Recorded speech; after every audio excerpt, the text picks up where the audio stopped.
মানুষ মারা গেলে তার আত্মার কি হয়। একদিন নবী করিম সাল্লাল্লাহু আলাইহি সাল্লাম তার একজন সাহাবী ইন্তেকাল করেন। নবী করিম সাল্লাল্লাহু আলাইহি সাল্লাম সেই সাহাবী জানাজা শেষ করলেন। জানাজা শেষে একদল সাহাবী এবং নবী করিম সাল্লাল্লাহু আলাইহি সাল্লাম সহ কবরস্থানে গেলেন। কবরস্থানে একদল সাহাবী খবর খোঁড়া শুরু করলো এবং নবীজি সহ আরো কিছু দল সাহাবী খবর খোঁড়া দেখছিল। তখন সেই সময় নবী করিম সাল্লাল্লাহু আলাইহি সাল্লাম বলে উঠলেন, তোমরা কি জানো যে মানুষ মারা গেলে তার আত্মার কি হয়? সব সাহাবীরা উত্তেজিত হয়ে বলল, ইয়া রাসূলুল্লাহ, আপনি বলুন তার আত্মার কি হয়। তখন নবী করিম সাল্লাল্লাহু আলাইহি সাল্লাম একবার কবরের দিকে তাকিয়ে এবং আকাশের দিকে তাকিয়ে বলা শুরু করলো। গল্প আকারে তিনি বললেন যে মৃত্যু সজ্জায়িত ব্যক্তি মৃত্যুর ফেরেশতাকে দেখে খুব ভয় পায়, আর যখন বিশ্বাসী বান্দা মৃত্যুর ফেরেশতা দেখে তখন সে ভয় পায় না।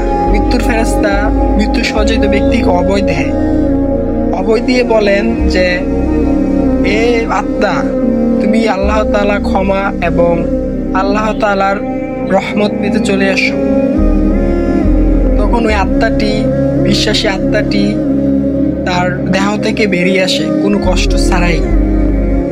নবী করিম সাল্লাল্লাহু আলাইহি সাল্লাম আরো স্পষ্ট উদাহরণ দিয়ে ভালো করে বুঝাতে বলেছেন যে মনে করো একটি জগে পরিপূর্ণ পানি, ওই পরিপূর্ণ পানি যুক্ত জগ থেকে এক ফোঁটা পানি যেরকম ভাবে নিঃশব্দে বেরিয়ে আসে, ঠিক তেমনই করে ওই বিশ্বাসী আত্মা দেহ থেকে তার আত্মাটি বেরিয়ে আসে। ওই সময় দুইজন ফেরেশতা আকাশ থেকে নেমে আসে এবং জান্নাতি সাদা কাপড় নিয়ে। তখন ওই দুইজন ফেরেশতা ওই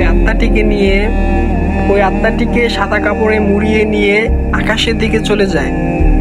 আকাশে যাওয়ার পর কয়েকদল ফেরেশতা ওই আত্মাটিকে দেখে এগিয়ে আসে এবং বলা শুরু করে, এই আত্মাটি কে? ওই আত্মার এত ঘ্রাণ কেন, এত সুঘ্রাণ কেন, এত সুন্দর কেন? এবং ওই দুই ফেরেশতা বলা শুরু করলো, উনি হলেন উমুকের ছেলে।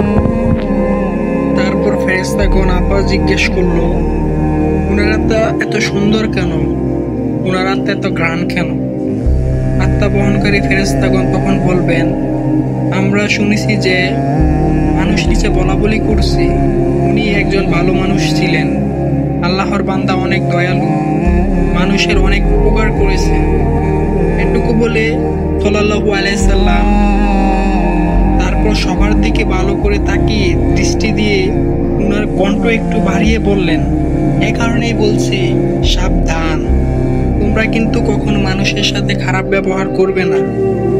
তুমি মারা যাওয়ার পর মানুষ তোমার সম্পর্কে যা কিছু বলবে, মৃত্যুর ফেরেশতাগণ তারা অন্য ফেরেশতাগণকে তাই বলবে। এবার নবী করিম সাল্লাল্লাহু আলাইহি সাল্লাম একটু চুপ করলেন, কবরটার দিকে দৃষ্টি দিলেন। তিনি আবার পুনরায় বলা শুরু করলেন, এই সময় মানুষ যখন পৃথিবী মৃতদেহকে কবর দেওয়ার জন্য গোসল দিয়ে প্রস্তুত করবেন, তখন আল্লাহ তাআলা আত্মা বহনকারী ফেরেশতাকে বলবেন, যাও, এখন তোমরা আত্মাটিকে দেহ দিয়ে আসো। মানুষ মাটি দিয়ে চলে যাবে, তখন মাটি দেহে আত্মাটিকে দিয়ে আসো। সময় হলে পুনরায় আমি আবার তাকে জীবন দিব। তারপর মৃতদেহকে কবর দিয়ে রেখে যাওয়ার পর ফেরেশতাগণ আসবেন, তাদের নাম মুনকার নাকির। তারা তার সৃষ্টিকর্তা ও ধর্ম এবং নবী করিম সাল্লাল্লাহু আলাইহি সাল্লাম সম্পর্কে জিজ্ঞেস করবে। মুনকার নাকির প্রশ্ন করার পর